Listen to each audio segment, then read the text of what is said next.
আজকে সারাদিন ধরে একদম খটখটে রোদ ছিল।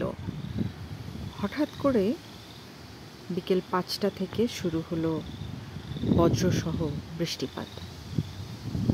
এখানে থান্ডারস্টর্মের কথা আসলে বলাই ছিল অনেক আগে থেকেই যে এই সময়টায় বৃষ্টি বজ্রসহ হতে পারে। তো কিছুটা মানসিকভাবে প্রস্তুত ছিলাম, কিন্তু এত রোদের পরে এরকম অবস্থা। আর এখন হলো রাত ৯টা বাজে। এখানে তো সামারের সময় রাত 10টার পরে বেলা ডোবে। তো আমরা বৃষ্টি আর এই ওয়েদার, সুন্দর একটা ওয়েদার দেখার জন্য আমরা চলে এসেছি রান্ডেল পার্কে। লেকের পানি একদম, এটাকে কি বলে, যে নদীর মতো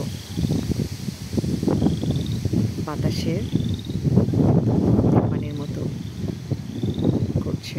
আর দূরে অনেকগুলো হাঁস দেখা যাচ্ছে এবং খুবই অদ্ভুতভাবে এখানে অনেক ব্যাঙের ডাক শোনা যাচ্ছে। এই তো এখন সন্ধ্যা হয়ে আসছে, জানি না কখন আবার বৃষ্টি হবে।